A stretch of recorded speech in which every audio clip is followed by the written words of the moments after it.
ಸ್ನೇಹಿತರೆ ನಮಸ್ಕಾರ. ಚನ್ನಪಟ್ಟಣದ ಹತ್ರ ಗೌಡಿಗೆರೆ ಚಾಮುಂಡೇಶ್ವರಿ ತಾಯಿ. ಇದು ಮೊದಲು ಬಸವಣ್ಣನ ದೇವಸ್ಥಾನ, ಈಗ ಚಾಮುಂಡೇಶ್ವರಿ ದೇವಸ್ಥಾನ ಆಗಿ ಬಹಳ ಅದ್ಭುತವಾಗಿ ಉದ್ಭವ ಆಗಿದೆ. ನಮ್ಮ ಜನಗಳು ತುಂಬ ಜನ ಹೋಗ್ತಾ ಇದ್ದಾರೆ.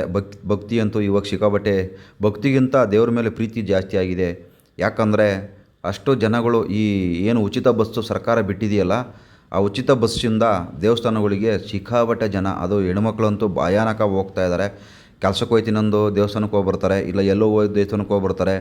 ಅಂತೂ ಇತ್ತೀಚಿನ ದಿನಗಳಲ್ಲಿ ನಮ್ಮ ದಕ್ಷಿಣ ಭಾರತದಲ್ಲಿ, ಕರ್ನಾಟಕದಲ್ಲಿ ಆಗಿರ್ಬೋದು, ಒಟ್ಟು ನಮ್ಮ ದಕ್ಷಿಣ ಭಾರತದಲ್ಲಿ ದೇವರುಗಳನ್ನು ಒಂಥರ ಬಿಸ್ನೆಸ್ ಆಗಿ ಮಾಡ್ಕೊಂಡಿದ್ದಾರೆ. ಬಿಸ್ನೆಸ್ ಆಗಿ ಬದಲಾವಣೆ ಆಗಿಬಿಟ್ಟಿದ್ದಾವೆ. ಇದು ಒಂದೇ ಅಲ್ಲ, ಬೇಕಾದಷ್ಟು ಸ್ಥಳಗಳನ್ನು ನೋಡಿದ್ದೀವಿ. ಸುಮಾರು ದೇವರ ಹೆಸರಲ್ಲಿ ಬಿಸ್ನೆಸ್ ಮಾಡ್ತಾಯಿದ್ದಾರೆ. ಇವತ್ತೇನು ಶಾಲಾ ಕಾಲೇಜುಗಳು ಯಾವ ರೀತಿ ಬಿಸ್ನೆಸ್ ಮಾಡ್ತಾಯಿದ್ದಾರೋ, ಅದೇ ರೀತಿ ಈ ದೇವಸ್ಥಾನಗಳನ್ನು ಕೂಡ ಭಯಂಕರ ಬಿಸ್ನೆಸ್ ಆಗಿ ಒಂದು ಮಾರ್ಪಾಡು ಮಾಡ್ಕೊಂಡಿದ್ದಾರೆ. ನಿಜವಾಗ್ಲೂ ದೇವ್ರ ಮೇಲೆ ಭಕ್ತಿ ಇರಬೇಕು, ಆದರೆ ಅಂಧಭಕ್ತಿ ಇರಬಾರ್ದು, ಮೂಢನಂಬಿಕೆ ಇರಬಾರ್ದು. ದೇವರಿದ್ದಾನೆ, ದೇವ್ರಿರೋದಕ್ಕೆ ನಾವೆಲ್ಲ ಇರೋದು. ದೇವ್ರಿಲ್ಲ ಅಂದ್ರೆ ನಾವೆಲ್ಲ ಮುಚ್ಕೊಂಡು ಹೋಗ್ಬಿಡ್ತೀವಿ. ದೇವರು, ಆ ಪ್ರಕೃತಿ, ಅದೆಲ್ಲ ಇರೋದ್ರಿಂದನೇ ಇವತ್ತು ಇರೋದು. ಆದರೆ ಇಷ್ಟೆಲ್ಲ ಮಾಡೋದ್ರಿಂದ ಇವತ್ತು ನೋಡಿ, ಮಳೆ ಇಲ್ಲ, ಮಳೆ ಕಡಿಮೆ, ಬೆಳೆ ಇಲ್ಲ ಈ ವರ್ಷ. ಈ ರೀತಿ ದೇವರನ್ನ ಭಕ್ತಿಯಿಂದ ನಾವು ಪೂಜೆ ಮಾಡಬೇಕು.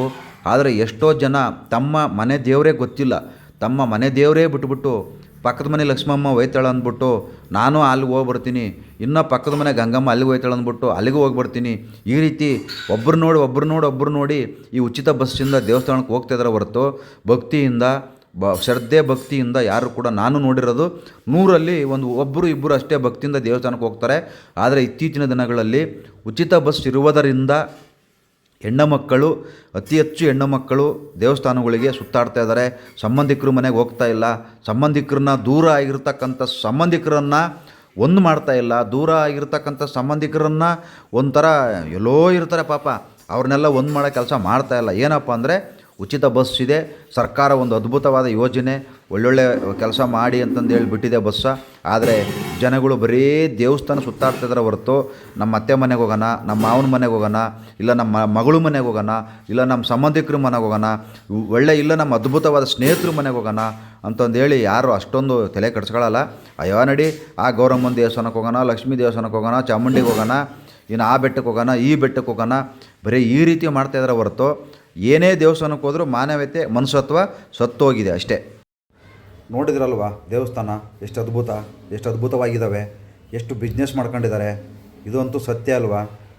ಭಕ್ತಿಯಿಂದಂತೂ ಹೋಗ್ತಾ ಇಲ್ಲ. 100ರಲ್ಲಿ 90 ಜನ ಭಕ್ತಿಯಿಂದ ಹೋಗ್ತಾ ಇಲ್ಲ. ಭಕ್ತಿಗೆ ಎಷ್ಟು ಕೋಟಿ ಕೊಟ್ಟರೋ ಭಕ್ತಿ ಸಿಗಲ್ಲ. ದೇವರು ಸೋಕಿ ಕೇಳಿಲ್ಲ, ಪ್ರೀತಿ ಜಾಸ್ತಿ ಆಗ್ಬಿಡ್ತದೆ ಜನಗಳಿಗೆ. ಇತ್ತೀಚಿನ ದಿನಗಳಲ್ಲಿ ಭಕ್ತಿಗಿಂತ ದೇವ್ರ ಮೇಲೆ ಪ್ರೀತಿ. ಅಂದರೆ ನಾವು ದೇವ್ರಿಗೆ ಭಗವಂತ ಅಂತ ಹಿಂಗೆ ಕೈ ಮುಗಿತಿದ್ದೀವಿ. ಅವಾಗ ಯಾವುದೇ ದೇವ್ರಿಗಾಗಲಿ, ಇವಾಗ ಹಂಗಲ್ಲ, ಹಿಂಗೆ ಕೈ ಮುಗಿತಾರೆ. ಇವಾಗ 2 ಬೆಳ್ಳುಳ್ಳಿ ಹಿಂಗೆ ಇಟ್ಕೊಂಡ್ಬಿಟ್ಟು ದೇವ್ರಿಗೆ ಹಿಂಗೆ ಕೈ ಮುಗಿಯೋದು, ಬಾಯ್ ಈ ಥರ ಕೈ ಮುಗಿತಾರೆ. ಅದು ದೇವ್ರ ಭಕ್ತಿ ಅಲ್ಲ, ಅದು ಪ್ರೀತಿ ಅಂತಾರೆ. ಅದಕ್ಕೆ ದೇವ್ರ ಮೇಲೆ ಭಕ್ತಿಗಿಂತ ಪ್ರೀತಿ ಜಾಸ್ತಿ ಆಗ್ಬಿಡುತ್ತೆ. ಅದಕ್ಕೆ ದೇವ್ರಿಗೆ ಕೈ ಮುಗಿಯೋದು ಹಿಂಗೆಲ್ಲ, ಈ ಥರ ಮುತ್ಕೊಡೋದಲ್ಲ, ದೇವರಿಗೆ ಕೈ ಮುಗಿಬೇಕು ಭಕ್ತಿಯಿಂದ. ಅಂಥ ಕೆಲಸ ಮಾಡಿ, ಈ ಥರ ಕೆಲಸ ಮಾಡೋಕ್ಕೆ ಹೋಗಬೇಡಿ. ಎಲ್ಲರಿಗೂ ಒಳ್ಳೆಯದಾಗಲಿ. ನಮಸ್ಕಾರ. ಬಿಟ್ಟು ಸುತ್ತಕ್ಕೆ ಹೋಗಬೇಡಿ. ಒಳ್ಳೆ ಕೆಲಸ ಇದ್ದರೆ, ಒಳ್ಳೆ ಕಾರ್ಯಕ್ರಮಗಳಿದ್ದರೆ ಹೋಗಿ, ಅನಾವಶ್ಯಕವಾಗಿ ದುರುಪಯೋಗ ಪಡಿಸ್ಕೋಬೇಡಿ ಅಷ್ಟೇ. ಒಳ್ಳೆಯದಾಗಲಿ. ನಿಮ್ಮಂಥವ್ರು ಹೋಗೋದಕ್ಕೆ ಇವತ್ತು ಏನು ಪ್ರಯೋಜನ? ಏನು ಹಿಂದೂಗಳು ಯಾರು ಒಗ್ಗಟ್ಟಾಗಲ್ಲ, ಒಂದು ಮನೆ ಜಾತಿಗಳು ಇವೆ, ಇನ್ನು ಒಗ್ಗಟ್ಟಾಗಲಿಲ್ಲ ಅಂದರೆ ಏನು ಪ್ರಯೋಜನ? ಯಾರಿಗಾರ ಒಬ್ರಿಗೆ ಅನ್ಯಾಯ ಆದರೆ ಯಾರೂ ಬರೋಲ್ಲ. ದೇವಸ್ಥಾನಕ್ಕೆ ಮಾತ್ರ ಗುಂಪು ಕಟ್ಕೊಂಡು ಹೋಗ್ತಿದ್ರಿ. ಯಾರಿಗಾರ ಒಬ್ಬರಿಗೆ ಅನ್ಯಾಯ ಆಯಿತು, ಮೋಸ ಆಯಿತು, ಯಾರೂ ಬರೋಲ್ಲ. ಏನೂ ಮಾಡೋಕ್ಕಾಗಲ್ಲ. ಅನುಭವಿಸ್ರಿ, ಹೋಗ್ರಿ, ದಿನಾ ಒಂದು ದೇವಸ್ಥಾನಕ್ಕೆ ಹೋಗ್ರಿ. ನಮಸ್ಕಾರ.